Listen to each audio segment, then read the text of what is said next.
Hoy, metrodelegados anunciaron la suspensión del paro previsto para mañana en todas las líneas de subte y premetro. La medida iba a realizarse entre las 14 y las 16. Los gremialistas afirmaron que fueron convocados a una reunión en la Secretaría de Trabajo porteña. Buenas noches, estas son las noticias a las 20:30.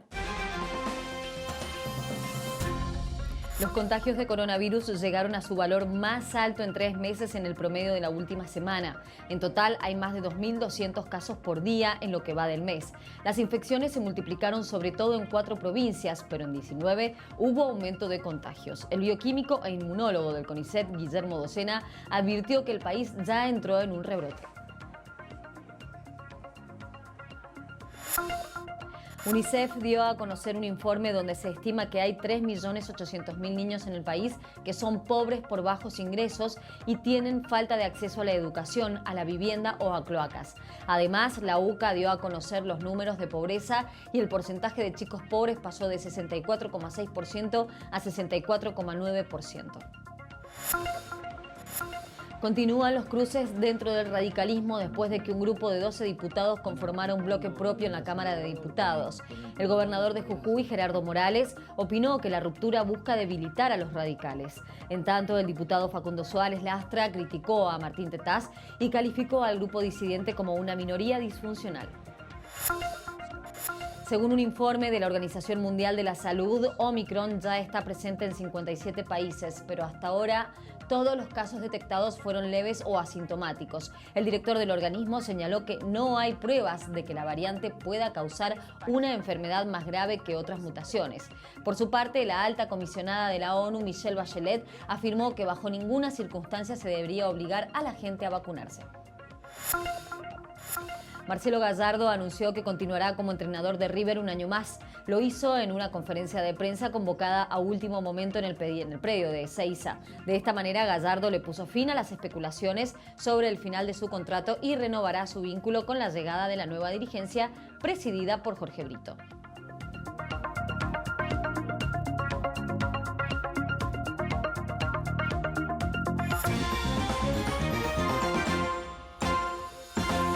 En lo que va del mes de diciembre, los contagios de coronavirus aumentaron en casi todo el país y tuvieron su principal ascenso en 3 meses. Además, en los principales distritos, el avance de casos se incrementó considerablemente. El país ya lleva 8 semanas de subas de contagios.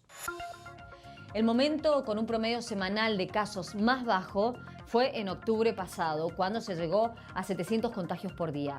El número se mantuvo alrededor de los 1.000 hasta noviembre, cuando ascendió a 1.300 promedio diarios.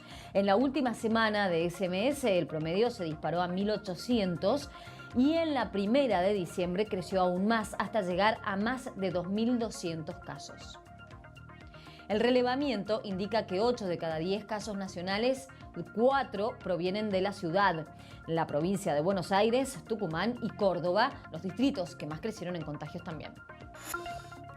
Sin embargo, en 14 días los contagios subieron 19 de las 24 provincias del país. Para el bioquímico e inmunólogo investigador del CONICET, Guillermo Docena, Argentina ya entró en una etapa de rebrote por el aumento de contagios. El especialista, sin embargo, señaló que hasta ahora las vacunas están mejorando y espera que la suba de enfermos no tenga el mismo impacto que entre las olas anteriores. Yo creo que esto ya es un rebrote. El año pasado, justamente el 8 de diciembre, fue un feriado de un fin de semana largo con mucho movimiento de gente. Ahí vimos que las curvas empezaron a cambiar, se empezó a ver un cambio de pendiente de la curva y aumentó paulatinamente hasta febrero. Es cierto, todavía no son casos o un número de casos muy alarmantes, pero me parece que lo que llama la atención es que dejaron de bajar, ya no están más estabilizados. La diferencia entre la situación al día de hoy y el año pasado es que el año pasado todavía no se había empezado a vacunar. En este momento el que está en riesgo es el no vacunado, ese es el que tiene que cuidarse más. En tanto, el Ministerio de Salud de la Nación reportó menos casos de coronavirus que ayer y notificó solo 5 fallecidos. En el país se registraron menos de 1.900 contagios, de los cuales 503 corresponden a la ciudad y 678 a la provincia de Buenos Aires. Se realizaron 15.000 testeos menos que ayer y la tasa de positividad quedó debajo del 6%. A nivel nacional hay menos de 700 personas con coronavirus internadas en terapia intensiva. En tanto, la ocupación de camas por cualquier enfermedad se mantiene estable. Las provincias de Chaco y Neuquén noticiaron 2 fallecidos cada una, mientras que Jujuy informó una muerte. El 21 de diciembre entra en vigencia el pase sanitario en la provincia de Buenos Aires. El ministro de Salud bonaerense, Nicolás Kreplak, explicó que no lo exigirán en los balnearios, pero sí en los restaurantes cerrados de los paradores. El ministro también adelantó que los turistas podrán acceder a la vacunación libre contra el coronavirus. Si le falta alguna de las vacunas, lo vamos a vacunar nosotros en la provincia de Buenos Aires. No es que se pierde la temporada por no llegar con las vacunas. Tenemos los vacunatorios abiertos y disponibles sin turno, y vamos a hacer vacunación itinerantes en las playas también, de manera tal de que no sea un obstáculo. Insisto con esto, el objetivo no es obstaculizar las vacaciones, el turismo, la actividad comercial, los restaurantes, el turismo, sino más bien todo lo contrario, garantizar y asegurarnos que se queden al 100%. Uruguay también ofrece desde hoy vacunas contra el COVID a turistas. Puso a disposición 200.000 dosis de Pfizer para los extranjeros que se queden más de 5 días en el país. Hay 11 vacunatorios ubicados en ciudades cercanas a las fronteras y a los puntos de ingresos de turistas como Rocha, Cerro Largo, Riviera y los puertos de Colonia y de Montevideo.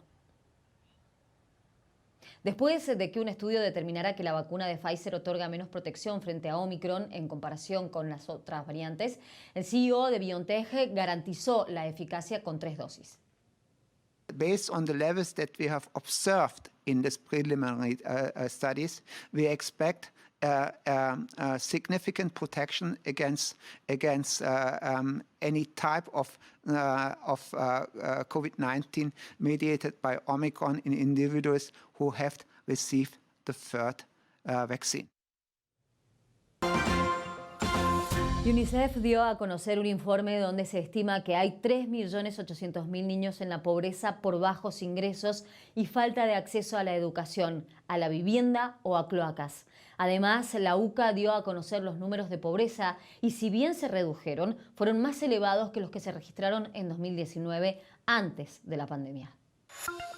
Según el informe del Observatorio de la Deuda Social Argentina de la UCA, la pobreza bajó de 44,7% en 2020 a 43,8% en el tercer trimestre de este año, lo que representa que 18.400.000 personas son pobres en el país.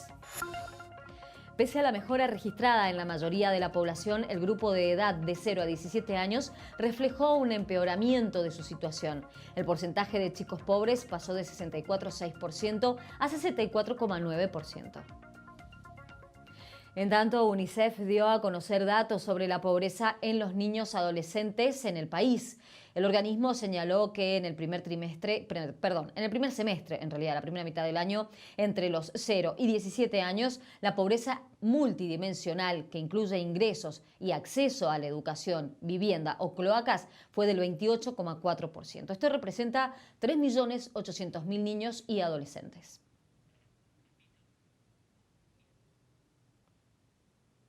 Por su parte, Eduardo Donza, investigador del Observatorio de la Deuda Social Argentina de la UCA, sostuvo que hay un 28% de los trabajadores que viven en lugares pobres y ya no alcanza con solo trabajar para salir de la pobreza. Hay una idea de que trabajando se puede salir de la pobreza. Y en la actualidad tenemos un 28% de trabajadores ocupados que viven en hogares pobres. Es decir, no alcanza con el hecho de trabajar, porque no hay trabajos para todo, no es la situación de la década del 70 o la década del 80, ¿no? Donde con conseguir un trabajo ya se salía. En tanto, Agustín Salvia, director del Observatorio de la Deuda Social Argentina de la UCA, explicó que sin los programas sociales la pobreza habría aumentado. los programas sociales a nivel de la pobreza también hubiese aumentado a cerca del 47-48%. Ahora bien, el tema es que esto marca que la fuerte dependencia que se ha generado para los hogares y hogares informales, el sector, parece el 50% de la sociedad más pobre en términos generales depende hoy de programas sociales para no caer en la pobreza o para no caer en la indigencia. Los equipos técnicos de la mesa de enlace le pidieron al ministro de Agricultura, Ganadería y Pesca, Julián Domínguez, una apertura total de las exportaciones para los cortes que mayoritariamente no se demandan a nivel local. Durante el encuentro se acordó los números del stock ganadero en torno a las 53.500.000 cabezas para establecer un esquema de exportaciones de carne vacuna de cara al 2022. Además, se evaluó la posibilidad de que haya una apertura total de las categorías y cortes que no afecten al mercado interno, como el caso de los cortes bovinos comercializados a China, y seguirán prohibidos los envíos al exterior de los 7 cortes parrilleros de mayor consumo. Mañana continuarán las reuniones, pero en esta oportunidad será entre el ministro y los presidentes de las entidades. Argentina inició la etapa final de las negociaciones con el FMI. La delegación de técnicos que llegó a la capital estadounidense a principios de esta semana entró ayer en su segunda jornada de negociaciones con el staff del FMI. En Washington creen que será difícil para la comisión técnica convencer al fondo de aceptar un acuerdo que no incluya algún tipo de ajuste para reducir el déficit. En tanto, en el gobierno son poco optimistas sobre el tratamiento en el Congreso del acuerdo con el FMI antes de fin de año. Todavía falta que se termine de negociar el acuerdo con el organismo y hacer una revisión de la deuda contraída por el gobierno de Mauricio Macri. No hay fecha de cuándo será girada la iniciativa. En tanto, el principal asesor de seguridad de Biden para América Latina, Juan González, respaldó la negociación de Argentina con el Fondo Monetario. El funcionario aseguró que ambas partes deben llegar a un acuerdo sólido. Además, sostuvo que el FMI ha aprendido que no siempre se puede utilizar el mismo modelo para prescribir una política macroeconómica. A raíz del apoyo del asesor de Biden, los bonos de la deuda se recuperaron y bajó el riesgo país. Un escenario tan adverso como el que nos tocó. Por su parte, el presidente Alberto Fernández descartó que se vayan a aplicar políticas de ajuste para cumplir con los pagos del Fondo Monetario Internacional.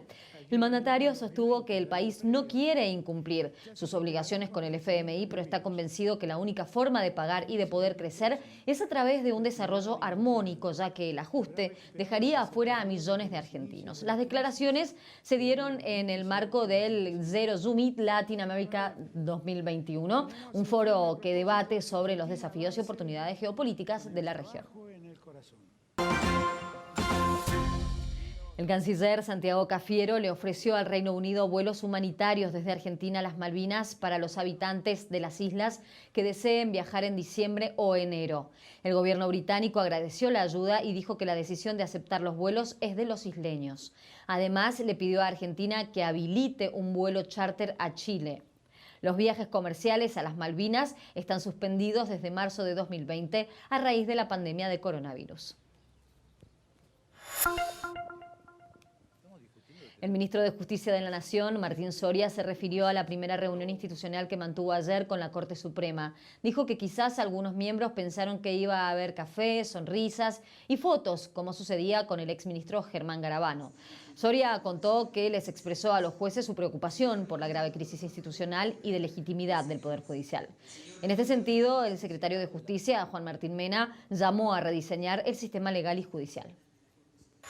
Tenemos que volver a un funcionamiento de la Administración de Justicia conforme, insisto, la ley, la Constitución y los reglamentos, y no conforme a las presiones de grupos de poder. Yo no creo en la autodepuración, pero además no es lo que la Constitución Nacional regula. Digo, el encargado del diseño institucional y legal del país es el Congreso Nacional. Son los diputados y los senadores los que tienen que resolver cuál es el diseño legal e institucional de nuestro país.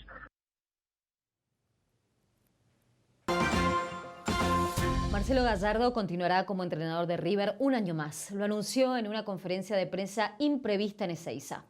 Además, Boca busca ganar su tercer título en la Copa Argentina. Jugará frente a Talleres en Santiago del Estero a partir de las 21:10. Estos y otros temas en instantes en Noticias a las 20:30.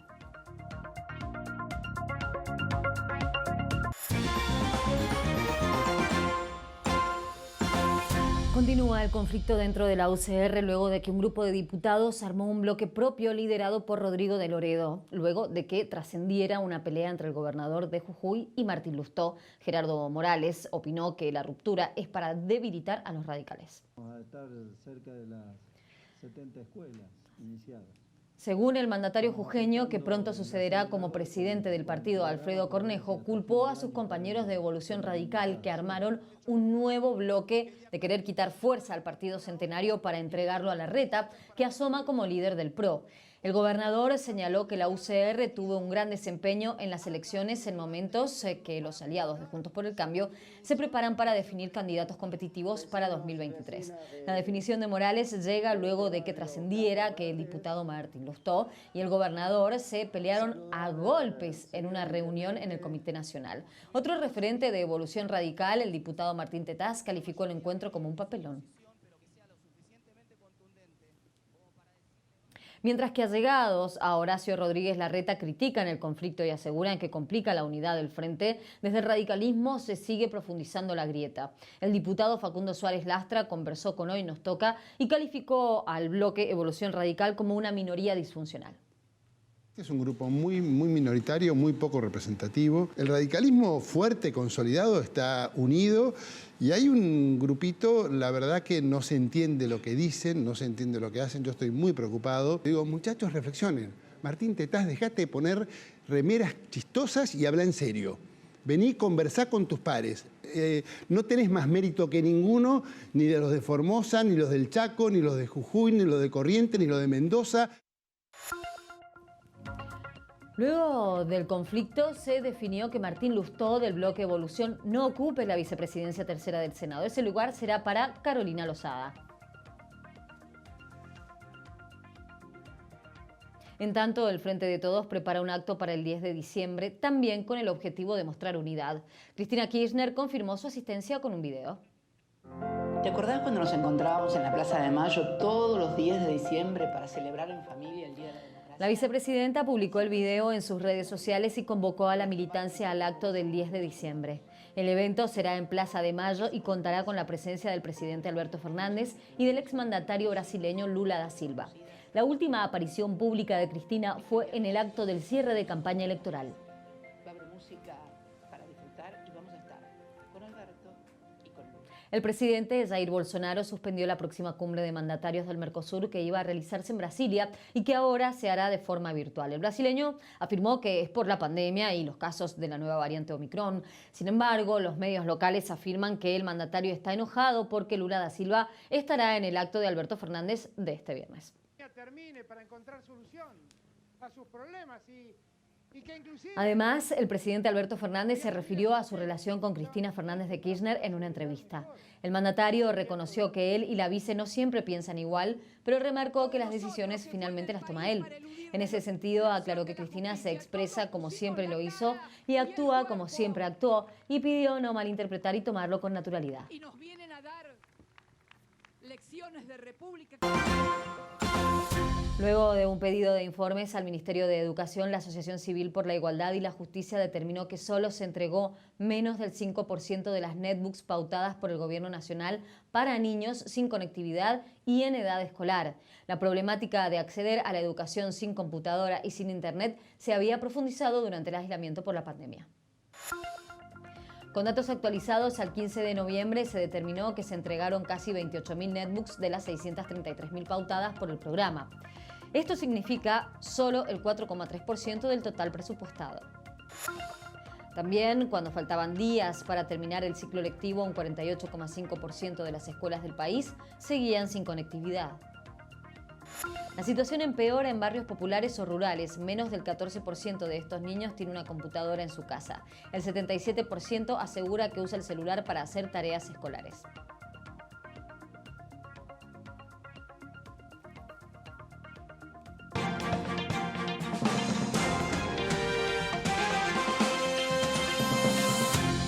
Según un informe de la Organización Mundial de la Salud, la variante Omicron ya está presente en 57 países, pero hasta ahora todos los casos detectados fueron leves o asintomáticos. El director de emergencias del organismo alertó que la variante será dominante entre enero y marzo del año que viene, pero también señaló que no hay pruebas de que pueda causar una enfermedad más grave que otras mutaciones. En tanto, llamó a confiar en la campaña de inmunización porque el patrón general que se observa en los primeros estudios no muestra un aumento de la gravedad. Por su parte, el jefe de la OMS pidió que los gobiernos reevalúen sus estrategias frente a la pandemia, intensifiquen sus esfuerzos y eviten ineficientes y discriminatorias restricciones a los viajes. En este contexto, la alta comisionada de las Naciones Unidas para los Derechos Humanos, Michelle Bachelet, resaltó que el acceso a la vacunación a nivel mundial es desigual. De todas formas, afirmó que bajo ninguna circunstancia se debería obligar a la gente a vacunarse. However, in no circumstances should people be forcibly administered a vaccine, even if a person's refusal to comply with a mandatory vaccination policy may entail other legal consequences. Vaccine mandates should be employed only when necessary for achieving compelling public health ends, and they should only be considered when less intrusive measures, such as mask wearing and social distancing, have demonstrably failed to meet such health needs. Francia registró más de 59.000 nuevos casos, el mayor aumento diario en un año. En este contexto decidió cerrar bares y restaurantes y vacunar con dosis de refuerzo a los mayores de 65 años. Por su parte, Corea del Sur superó su récord histórico de casos diarios desde el inicio de la pandemia, alcanzando los 7.100 casos. Y ante la crisis sanitaria, el gobierno suizo decidió enviar 2.500 militares con el objetivo de brindar apoyo en hospitales y centros de vacunación. Por otro lado, en Alemania, grupos antivacunas difundieron información personal de los dirigentes políticos que se mostraron a favor de la vacunación. El gobierno de Estados Unidos anunció una inversión de $400 millones para facilitar el acceso del mundo a las vacunas contra el COVID-19. Casi el 80% del monto final irá destinado a aumentar la producción a nivel mundial. El resto se dividirá entre fomentar la producción nacional y la compra y distribución de productos médicos como tanques de oxígeno. Si bien se trata de una iniciativa global, la población objetiva del programa de ayuda internacional está en el continente africano, que se encuentra muy atrasado en su campaña de inmunización.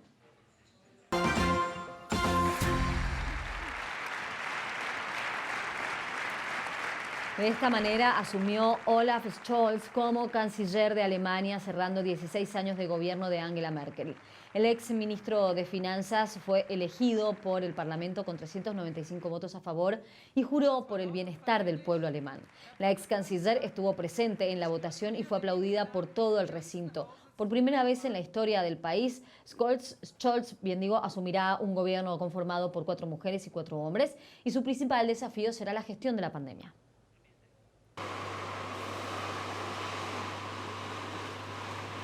Se estrelló un helicóptero en el sur de India y murieron 13 de las 14 personas que se encontraban a bordo, entre ellas el jefe del ejército indio y su esposa. Bipin Rawat, militar de 63 años, era el funcionario de más alto rango del ejército y se desempeñaba como asesor en el Ministerio de Defensa. Se abrió una investigación para identificar las causas del accidente. El único sobreviviente se encuentra internado con graves quemaduras y aún no se conocen detalles sobre su estado.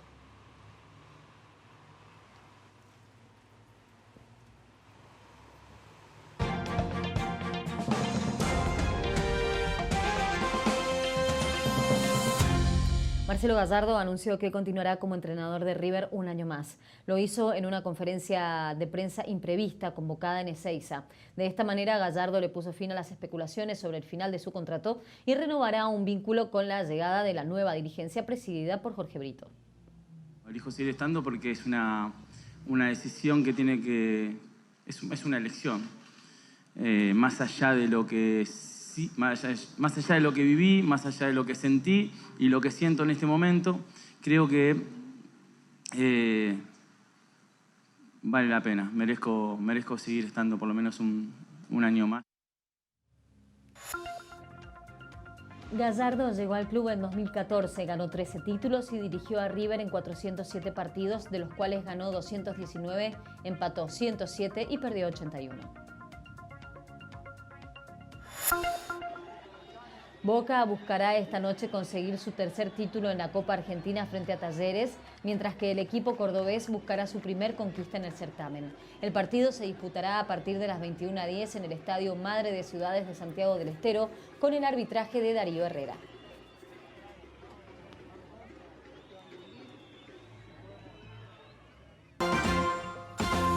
30 restaurantes de todo el país presentarán sus propuestas en el Festival de Cocina Israelí que se extiende hasta este domingo 12.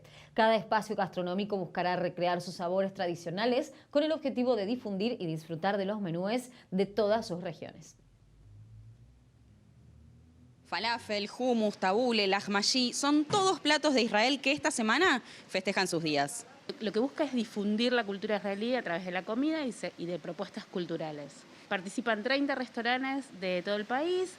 Este año se federalizó por primera vez. Hay 26 restaurantes de Buenos Aires y 4 del interior del país. Para la Semana de la Cocina Israelí, el restaurante de Liliana Geloni preparó una receta muy especial. Preparamos una ensalada especial que la nombramos ensalada Fatoush, que es una ensalada con chips de pan árabe, con za'atar, que también con la colaboración de la embajada que nos ha mandado una enorme ayuda de condimentos. Lleva queso feta con menta del Líbano, lleva lechuga, palta, aceitunas negras. A pesar de los nuevos platos, hay algunos que siempre son clásicos. Lo que más se vende en mi negocio, yo estoy acá hace 20 años, es el lahmashín abierto, el cerrado, la kipe, que esto es bien típico, el sembusa, que ahora hay toda una movida de gente vegana, con lo cual lo que estamos trabajando muchísimo es el falafel, que le adicionamos en este caso unos encurtidos que son de cebolla morada. Nuevos o viejos, según Liliana, todos los platos tienen un solo secreto. Yo creo que el secreto de toda la comida universal es el amor, porque si no, no sale nada bien. Las actividades van a continuar hasta el 12 de diciembre y pueden chequearse en cocinaisraelí.com.ar. Yo no aguanto más, necesito probar esto ya.